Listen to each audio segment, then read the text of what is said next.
Hello everyone, you're watching France 24. Welcome to Reporters. It's been dubbed a historic deal by the United States and a historic mistake by Israel. The nuclear accord reached between 6 world powers and Iran has been approved by the UN Security Council, meaning that international sanctions against Iran could be lifted early next year. And in exchange, Iran has agreed to curb its nuclear program. On-off negotiations have been ongoing for 12 years, spearheaded by the P5+1. That's the US, the UK, France, China, Russia and Germany. The agreement still faces a few hurdles before coming into force. We'll talk about that with Sanam Chantier, but first, let's take a look at her report, a look behind the scenes of the deal, where France 24 followed French negotiators in Vienna. The third trip in 1 week. Destination Vienna. Laurent Fabius is reconvening with ministers in the hope of clinching a final nuclear deal with Iran. With only 48 hours to go to end a 12-year standoff, the clock is ticking.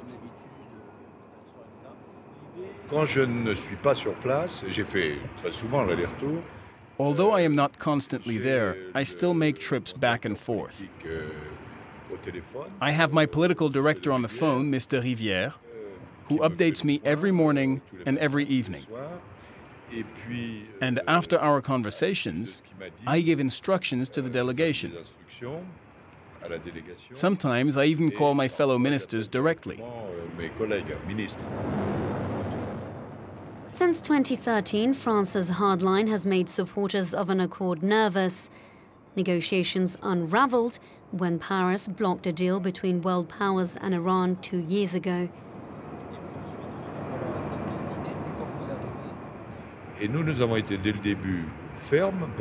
We were firm on this matter from the start. Why? Because I didn't like being told tales. And so it took some time, at least on one particular occasion when I said to my partners, listen, no, this is a joke. So they were forced to acknowledge that we needed to change the terms somewhat.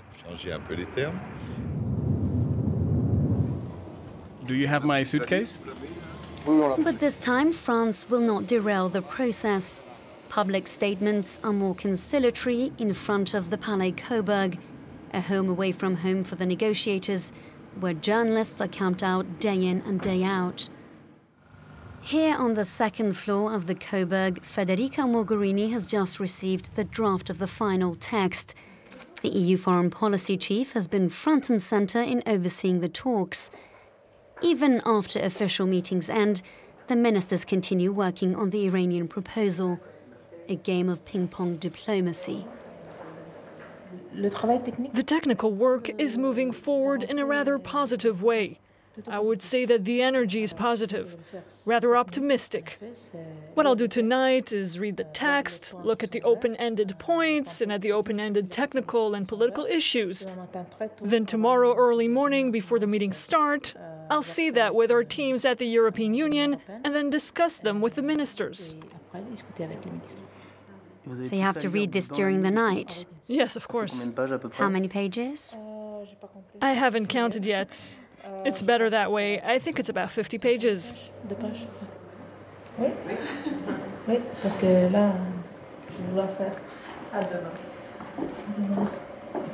See you all tomorrow? Behind these windows, drawing the curtain on almost 2 years of roller coaster negotiations.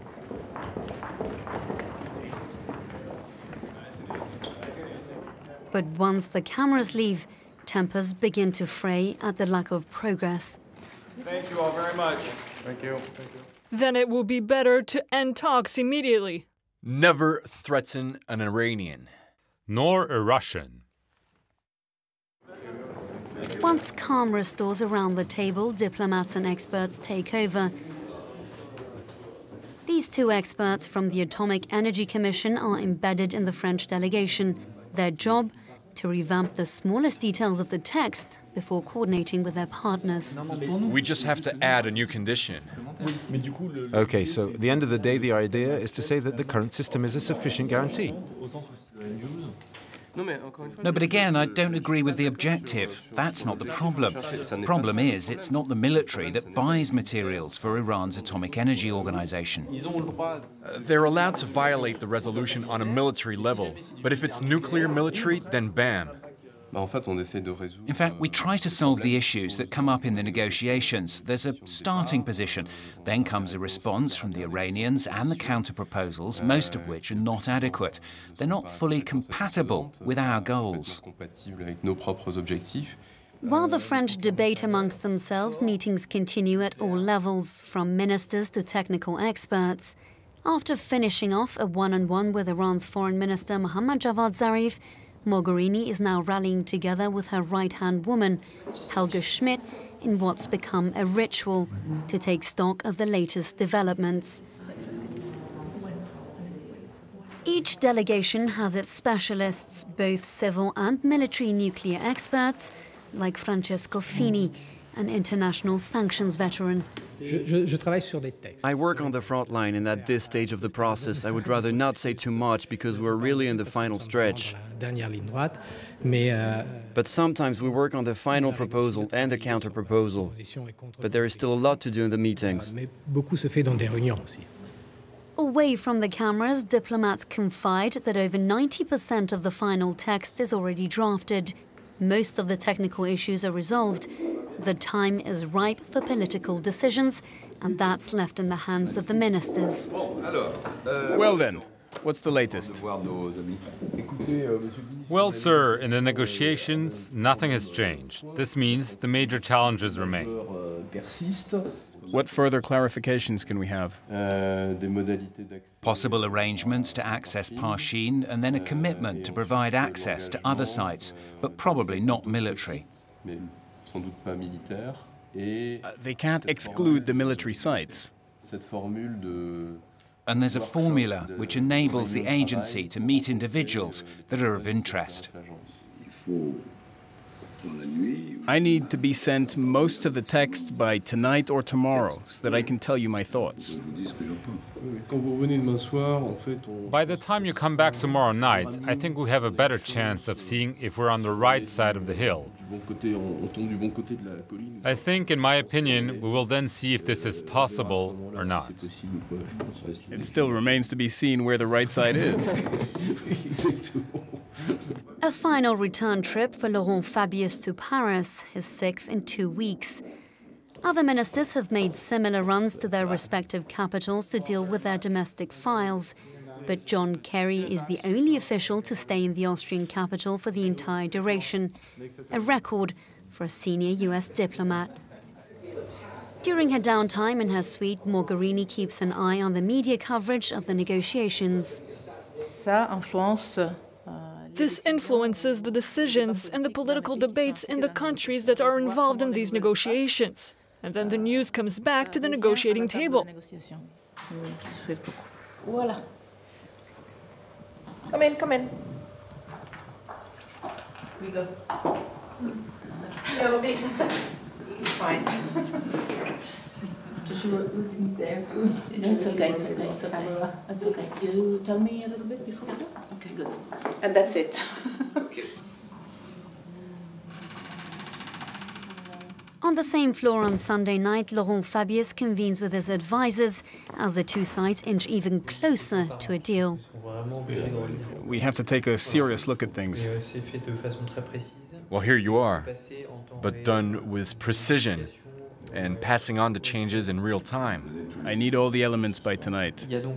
So there is a dinner for the ministers this evening at 8 p.m. with all the ministers present, minus the British Foreign Secretary. He's not here, he's gone. So this is the immediate next step. All right, so let's see now. Assuming that we have no problems in the final hours, and no problems with presenting the deal, the Americans want it to be as late as possible. They don't say so, but it's because of the time difference. And the Iranians have a similar issue for their part. We don't have that kind of timing issue. Anyway, once it's over, we'll present the deal whenever, no fuss. What's the latest? The last meeting will be held at the United Nations. Is it the prep meeting or the meeting? The meeting. So that's just protocol. What time? They haven't decided on a time yet. I don't want any nonsense. When we have finished, we will present what we have, and that's that. We don't need to stand in a row. That was a requirement by Zarif. Yes, all right, well.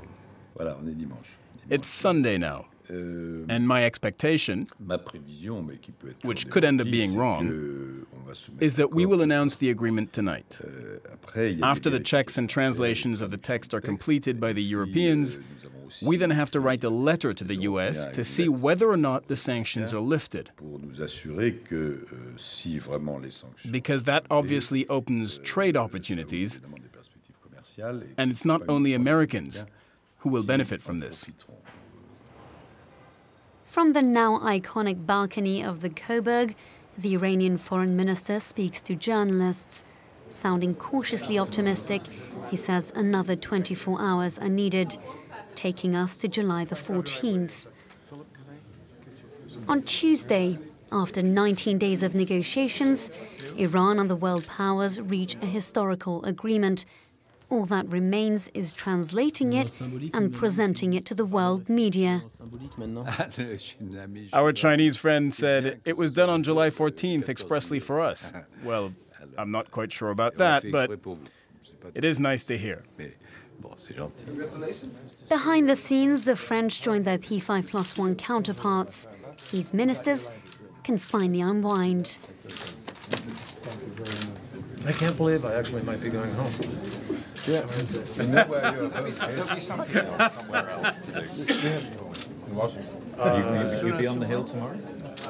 Probably Wednesday. What's tomorrow? Tomorrow. Today's Tuesday. Oh my God, Wednesday, Thursday. I have no sense of what day. It's the EU's Federica Mogherini who chairs the final meeting. Iran's negotiating team taking in every moment.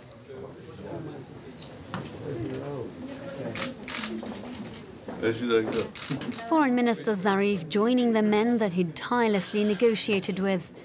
A triumph of diplomacy, sealed with a handshake. For now, at least, no more mention of war. That was a report by Antoine Mariotti, Patrick Hermansen, Julia Munzer and Sanam Chantier. Sanam, why was it important to follow the French delegation in Vienna? Well, of course, the French voice mattered in these negotiations because, as you mentioned, they are part of the P5+1 group who's been negotiating with the Iranians. They also hold a veto at the United Nations Security Council. Now, what does that mean? It means that they can essentially prevent the implementation of any resolution, and that includes this final comprehensive deal with the Iranians. So that's one part of it. The other reason that our team was embedded with the French delegation is because they have been one of the biggest critics of the Islamic Republic at the negotiating table. They famously derailed the talks in 2013 when the French Foreign Minister Laurent Fabius came out and said to journalists, this is a fool's deal. Now, because the talks are being held in secret, a number of reasons were floating around for this. Firstly, because France has been trying to appease its allies, the Gulf monarchies and Israel. The other, and this is what analysts were saying, was this was a game of tit for tat because the US at the time backed out of supporting them in intervening in Syria. And lastly, we have to remember that there is a problem of trust between Tehran and Paris, that during the mid-80s, when Laurent Fabius was a prime minister, Iran was accused of a number of attacks on the country. For its part, the Iranians were furious that France was supporting Saddam Hussein during the Iran-Iraq war. But however, we see now that these relations are on the mend. Based on what you've seen behind the scenes, how much has the French stance changed the course of the deal? Well, France, according to them, needed reassurances. to gain what is a robust and verifiable, according to Laurent Fabius, comprehensive agreement. Now, they said to our journalists, and they repeated this, that they wanted access to Iran's military sites, as we saw in the report. And they got that. The United Nations body will be able to do that. But in addition to that, I think the French reached a point where they realized that they can't be the one country, the one isolated country that prevents the bringing to an end of this 12-year standoff and potentially stabilizing a very volatile region. What's next, Sanam, for the relations between Iran and France and more broadly with the international community? Well, this is all moving on very quickly. The French Foreign Minister Laurent Fabius has said that he will be going to Iran on July the 29th, I believe, and a number of subjects are on the table, including business dealings with the Iranians. Now, this isn't surprising because when the interim agreement was signed, France sent a 100-strong delegation to eye up the country for business opportunities like Total, Renault and Peugeot. And they're not the only ones. Germany sent its economy minister to the Islamic Republic. And it's not just money that they're after. The international community, as I said, wants to see the region stabilize. They want to see Iran fight the Islamic State group alongside the US. And additionally, they want to see Tehran withdraw its support for anti-Western nations, though that may be a little bit too soon because Iran's supreme leader says that they will continue that for the time being. So we just have to keep a very close eye to see how their relations develop. All right, Sanam, thank you very much for your analysis and for your report. That wraps up this edition. Tune in next week for another show of reporters right here on France 24. Do take care.